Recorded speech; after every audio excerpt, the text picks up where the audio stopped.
Last week, the Department of Justice released a controversial memo. It authorizes states to send Americans with disabilities to institutions, nursing homes, psych wards, segregated schools, rather than funding the community-based services that allow them to remain at home.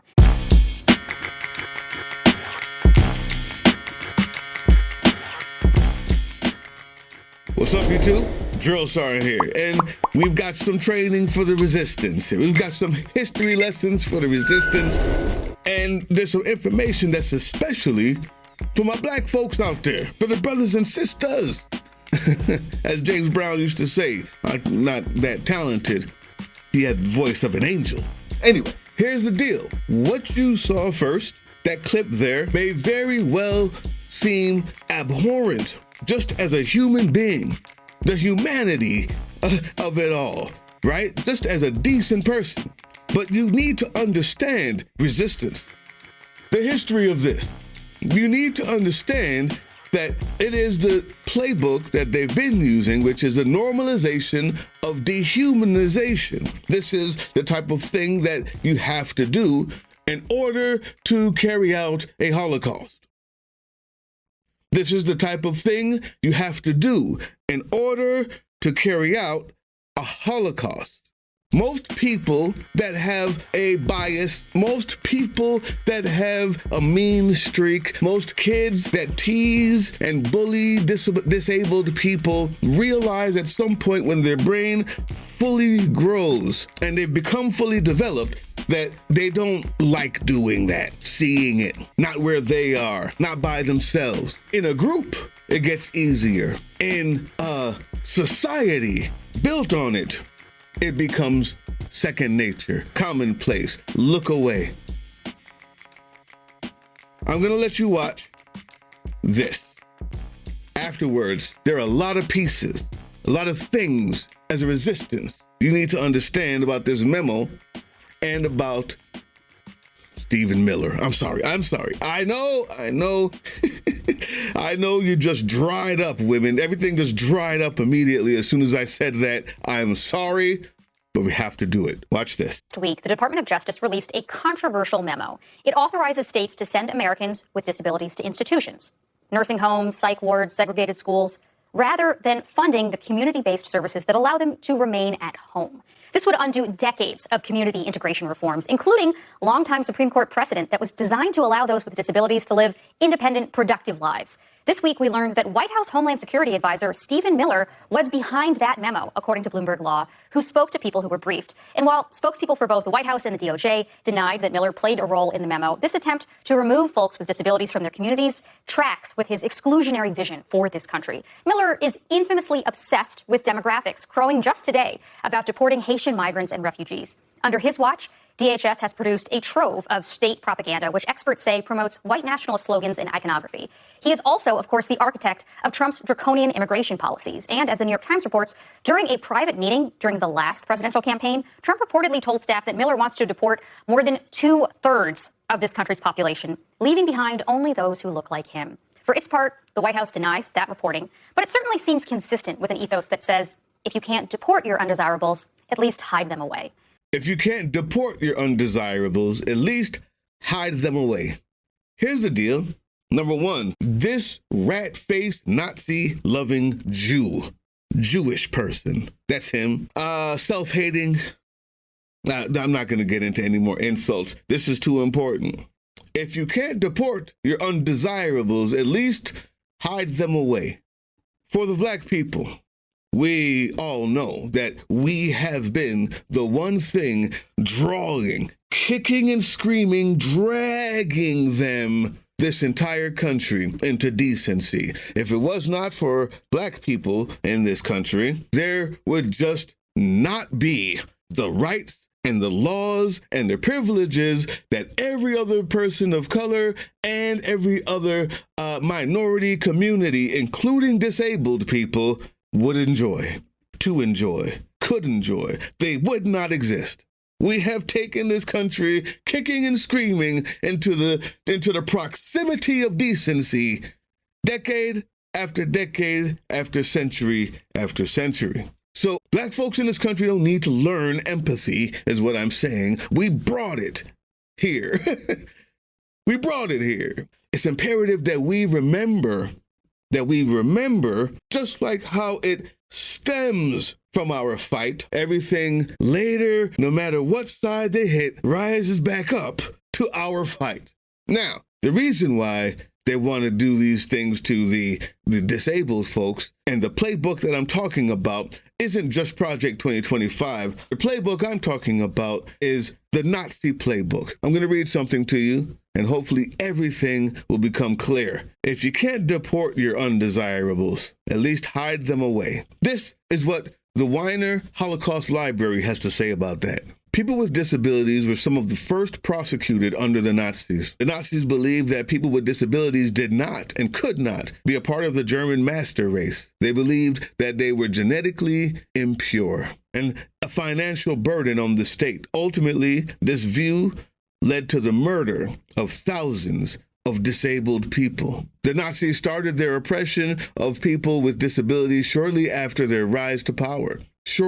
Immediately. The law for the prevention of genetically diseased offspring, more commonly referred to as the sterilization law, was passed on the 14th of July, 1933. This law named 9 disabilities and forced anyone with them to be sterilized. These disabilities ranged from severe physical deformity to epilepsy to chronic alcoholism. This is important. This is the point. The laws ranged from deformities to epilepsy to chronic alcoholism. Just like Stephen Miller being a Jew and having Nazis who support him. It doesn't matter if you're white or Jewish. It matters if you serve the system or not, if you serve the masters or not. The dehumanization isn't just about the dehumanization. It's about the normalization of dehumanization, meaning as long as I can make you disagree of this person's humanity, it's not far for me to make it any person. Well, now alcoholism. Well, wait a minute. Now, if you smoke, how many of you MAGA folks out there smoke? You think it's not coming for you? Well, it's not just the people who have diseases and addictions. You know what else it is? If you have a fear of water or a fear of heights, everybody with a fear of heights. Well, how do we judge if you have a fear of a height? Let's push them off a roof and see. What that means for the resistance is every one of the laws, every instance of the normalization is a detriment to the resistance. So if you may look over or overlook, is the actual better word for something that didn't catch your radar, that's okay. That was on purpose. That's why I'm calling this resistance training. That's the training. Is to see it everywhere because you saw this one slight. You see this one thing that happened and you saw somebody go off about it. Was it necessary? It was because when you get trained into seeing it everywhere, you stop it. You stop it immediately. But if you get trained into the normalization where sometimes you miss it and sometimes you don't, it's whatever you miss will be the avenue they use. Does that make sense? Whatever you miss will be the avenue that they use, and why it seems like it never dies, always germinating. The spores are always opening up hundreds of years later, while the mushrooms are still growing, and nobody planted any seeds. They're just floating everywhere. They're waiting on every little chance, and every normalization moment, if not picked up and not attached onto immediately, will be what they use. And next time, it'll be chronic alcoholism. Let's listen to this part. So why have there been these regulations that mandate community integration where possible? What are the benefits of that for the individuals who are affected, for economic outcomes? Why has this been such an important fight for the disability community? The disability rights laws and these integration mandate regulations come from a very ugly history in our country when people with disabilities were segregated away in institutions. RFK's own father went and visited one of these infamous institutions in New York, calling it a snake pit. And that is what led to really a push to create community services. The vast majority of people can and want to live in the community. It's cost effective and it leads to better outcomes. Think about it. It is community services that allow families to keep children with disabilities in their own homes. It's what allows children to go to school with their peers in their neighborhood because of these community services. We have disabled coworkers. We have people with disabilities that are part of all of our community. And that's why these laws are so critical. And people in the disability community have fought for decades. These are hard-won rights that are at risk with this memo. This is also not the first time that this administration has gone after Americans with disabilities in some way. HHS floated an autism registry. RFK Jr. has made repeated ugly comments about Americans on the autism spectrum never being able to lead productive lives. You have the president and his top civil rights official using a slur for people with intellectual disabilities. Can you put this decision in the broader context of the administration's approach to this community? It's been a pretty astounding last year for people with disabilities. Just in the same week as the Department of Justice memo came out, the Trump administration announced moving all of the programs that support students with disabilities out of the Department of Education into the Department of Health and Human Services, segregating programs for students with disabilities from programs for students without disabilities. This is on top of a $1 trillion cut to the Medicaid program, which funds the very services that we're talking about that help people live in their own homes and in their own communities. And so people with disabilities are now across the country navigating threats and cuts to the very services that help them stay in their own homes and in their own communities. The president's budget proposes eliminating very important programs that support people with disabilities and their families. And that is just a handful of the long list of policies that are incredibly harmful to people with disabilities and their families. In the brief time that we have left, I want to drill down on something you said earlier about it being cost effective for people to get these services while they are still living in their own homes. You have been tracking the huge cuts to home and community-based services that states have been undergoing in an effort to save money because the One Big Beautiful Bill cut Medicaid spending. Why are states doing this? Won't it cost them more money in the end if they kick people off of these programs and ultimately have to institutionalize a larger share of the population?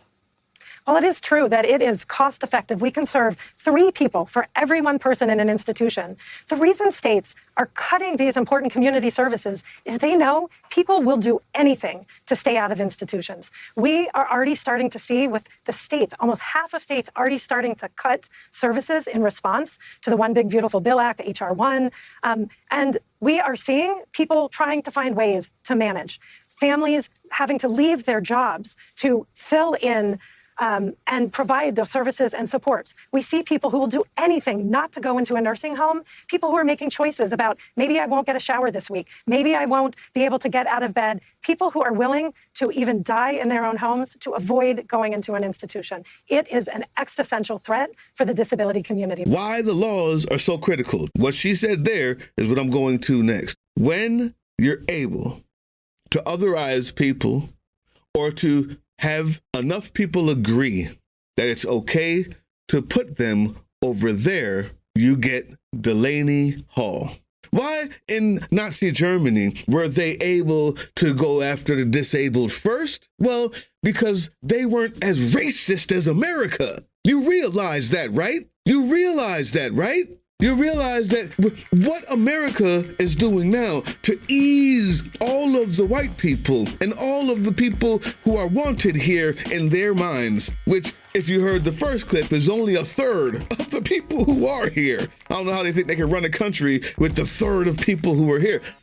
Anyway, what eased them into it was the racism first. Nazi Germany wasn't as racist. Nazi Germany used things like Jim Crow it was in Mein Kampf. It's in the literature. What Hitler used as a means to segregation, the Jim Crow laws, all of these things were invented by this place. This place has such a comfortable history with racism and xenophobia.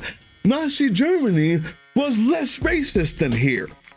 So they used the disabled. Because if you see someone disfigured, you go like that. It's human nature. Doesn't mean you're bad. It means you have to work to get over that. When you see a trans person, if you're not around trans people all the time, then you very easily can go, I'm not sure what they were, but oh man, I don't know if it was a man or a woman. And when you're not around them all the time, and then you say that, it becomes this close, this far away from someone who hears that saying, what the hell is wrong with you? You getting defensive, and now you just cut it off. In other words, they make the division there by taking away the other. You can put them over there, you can put them over there. They started it with the Hispanic people, but you can't just do that with disabled people. You can't just do that with all black people. They're too close. What she says about them going into these facilities and finding out what was being done there is what caused them to come up with the new law saying, we got to keep these people close and at home. Allow me to read again. Following the sterilization program, the Nazi persecution of people with disabilities soon escalated. In the autumn of 1939, the Nazis, led by Philip Bohler and Dr. Karl Brandt, initiated a euthanasia program of people with disabilities. This program was codenamed T4 after the address of its headquarters, Target Task. I'm not even going to try to pronounce that, 4. Unlike the sterilization law, T4 was never formally announced, as the Nazis tried to keep the program a secret. The program focused on people with disabilities living in the state-run nursing homes and hospitals. Doctors and nurses in these institutions were asked to complete a questionnaire on each individual patient. The staff in the institutions were told the questionnaire was to collect statistics for the government. And the real purpose of the survey was to establish victims, was concealed. Once identified, the victims were transported on buses to one of 6 killing centers. Why it's important to move them away, to put them in a home, to take them out of your schools, is number one, for the normalization of dehumanization. Afterwards, once you've normalized that, you stop asking what happened to them when they're in these facilities. America started with the racism because that's what would be easier to stomach for the majority of Americans who were white, and some are black. And even for, turns out, the majority of Americans who are brown. Unfortunately, it will never stop. The excuses will always be there. Alcoholism, weed, wrong hat, pork eaters. It doesn't matter. It's all made up. It's all a vessel to fuel the hate, to keep the constituency focused on anything but themselves and voting for their own demise and not being called to activate due to their comfortability with dehumanization. And when I say that, comes part 3. Allison Barkoff led disability enforcement work at the Department of Justice. She is currently the director of the Hirsch Health Law and Policy Program at George Washington University, and she joins me now. Allison, walk us through what this memo would mean in practice.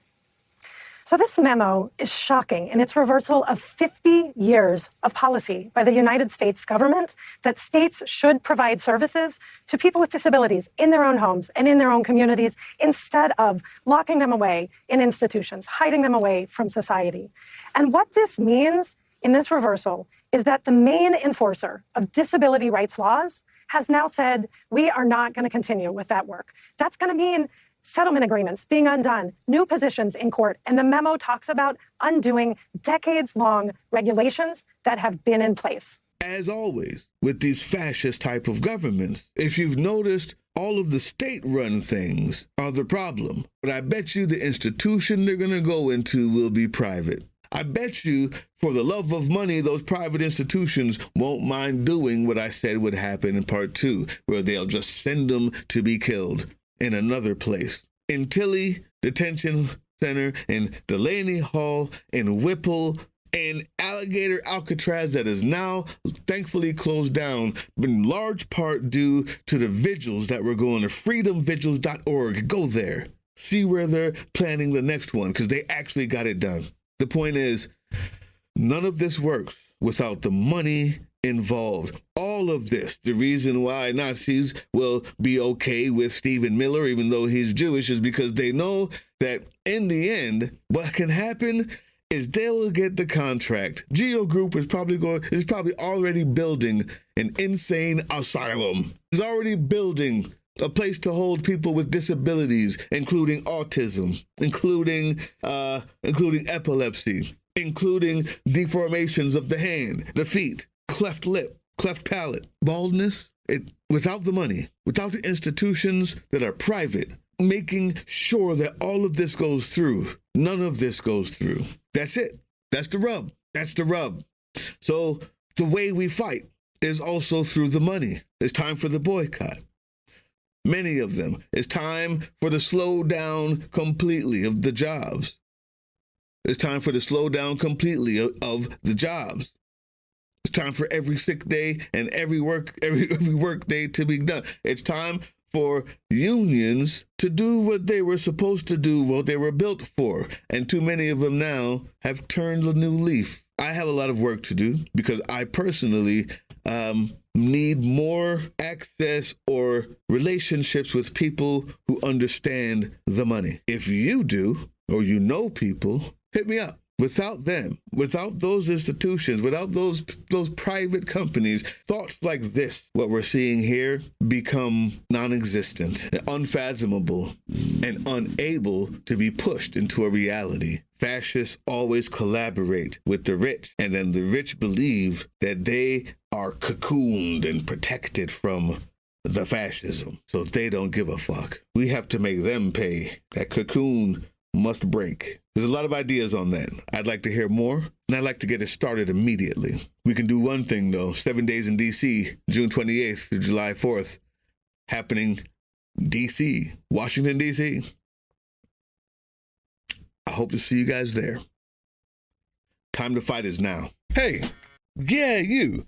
Before you click away to watch someone unbox a tactical toothbrush, let's talk about something real. Political Drain isn't just another content mill. We're a digital front in a very real war, not with bullets, but with ideas, with action, and with solidarity. We pair urgent news with critical education, and we build community around actual resistance, not the hashtag kind, the kind that moves. But here's the thing, none of this is free. It isn't. Behind every video is time, labor, research, and some weird guy asking if we're going to pay the hosting bill. And yeah, some of that money goes to things we can't necessarily say out loud.